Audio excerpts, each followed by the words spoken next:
Hey everyone, here's our math problem for today. This is a problem given in Ukrainian Math Olympiad. We are asked here to find the real roots of this polynomial equation. X to the fourth minus 7x cubed plus 14x squared minus 7x plus 1 equals 0. When we are asked to solve for any equation like this, there are some preliminary steps that we would like to perform before actually solving the problem. First is we look at the coefficients. Is there any pattern in the coefficients? Notice that you have here 1 and 1 here. You have negative 7 and negative 7 here, and you have positive 14. Since the distribution of the coefficients are balanced, we say that this is a symmetric equation. Also, we look at the highest degree. The degree of the leading term here is 4, and so we expect that there must be 4 complex roots in this equation. Those roots could be all real numbers, or it could be combinations of real and imaginary numbers. Also, it helps if we can visualize the equations. Using Desmos graphing calculator, here is the graph of the quartic polynomial equation. Luckily for us, there are 4 points of intersections between the x-axis and the red curve, indicating that there are 4 real roots for this equation. And those 4 real roots are this point here, there's another point here, and there's another point here.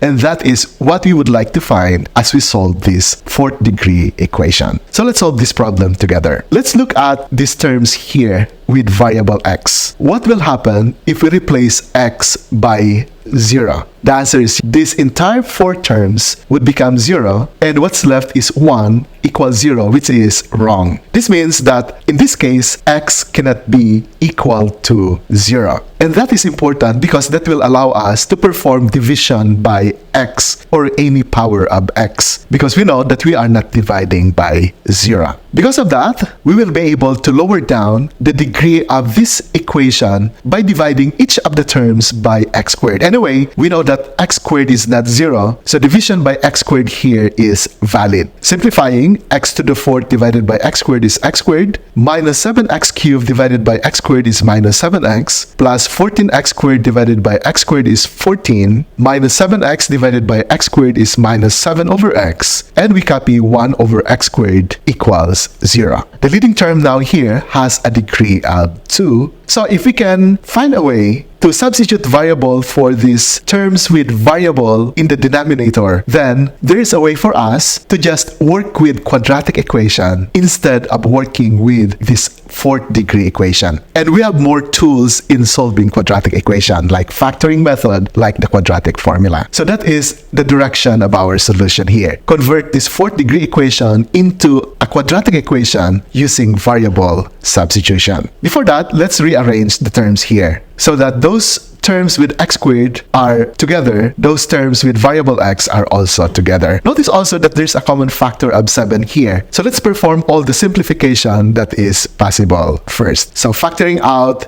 negative 7 in these box terms, this is the result. If you distribute this negative 7 to this binomial, you will go back to the original equation. So we have this term x plus 1 over x. Let's use a variable in place of this expression x plus 1 over x, and let's use the variable a for x plus 1 over x. That way, this entire binomial cannot be replaced with the variable a. But we still have complicated expressions here, x squared plus 1 over x squared. Now, to have x squared, let's try squaring x plus 1 over x, and let's see what will happen. So squaring this, we have to square the first term plus twice the product of the first and the second terms plus the square of the last term. So simplifying, we copy x squared. 2 times x times 1 over x gives us 2, which is now this middle term. And of course, the square of 1 over x can also be written as 1 over x squared. Why are we doing this? Notice that this x squared and this 1 over x squared are these 2 terms. There's just an extra constant of 2, but these 2 terms that are here are exactly these 2 terms at the bottom. So all we have to do is subtract 2 from both sides so that we can have x squared plus 1 over x squared at the right side, which is exactly these first 2 terms. Now we know that x plus 1 over x is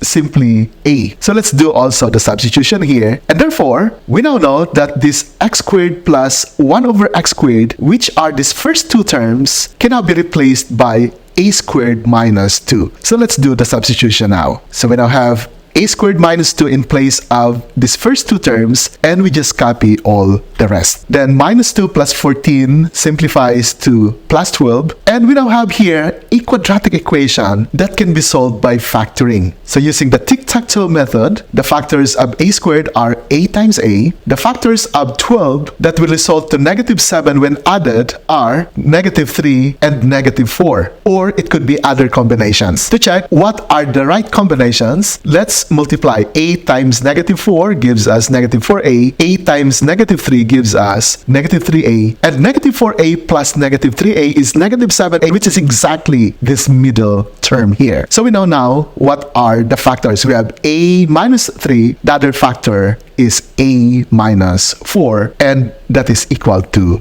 0. Now, using the zero product property, each of these factors can be equated to 0, and solving for a equals 3, and in here, a is equal to 4.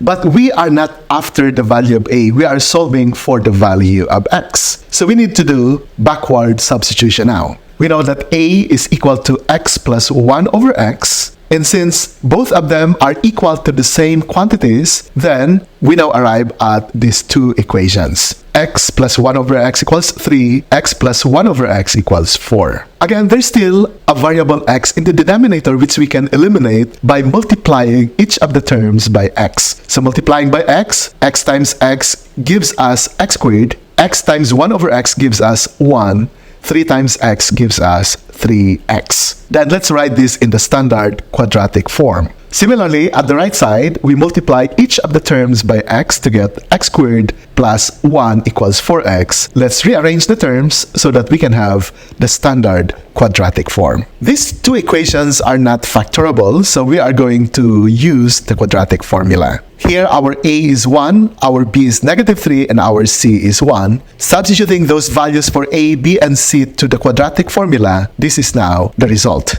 We have x equals 3 plus or minus the square root of 9 minus 4 times 1 over 2 times 1. The radicand here simplifies to 9 minus 4, which is equal to 5. So we have 3 plus or minus the square root of 5 over 2. Then for the equation at the right side, our a is 1, our b is negative 4, and our c is positive 1. Substitute that into the quadratic formula, and here is the result. Then 16 minus 4 is 12. And the square root of 12 is simplified as 2 square root of 3. There's a common factor of 2 here. This finally simplifies to 2 plus or minus the square root of 3. So going back now to our main problem, the roots of the equations are these 4 roots. 3 plus the square root of 5 over 2, 3 minus the square root of 5 over 2, 2 plus the square root of 3, and 2 minus the square root of 3. And so going back to our visualization at the start, here is the graph of the given quartic polynomial. There are 4 intersections between the x-axis and the red curve, and those 4 intersections correspond to the 4 roots of these equations, namely 3 plus the square root of 5 over 2, which is approximately 2.618, which is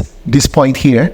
The next one is 3 minus the square root of 5 over 2, which is approximately 0.3819, which is this point. The next one is 2 plus the square root of 3, which is approximately 3.732, which is this point here. And lastly, 2 minus the square root of 3 is about 2.679, which is this point here. So these are the 4 roots of this given quartic polynomial, and this problem is now solved.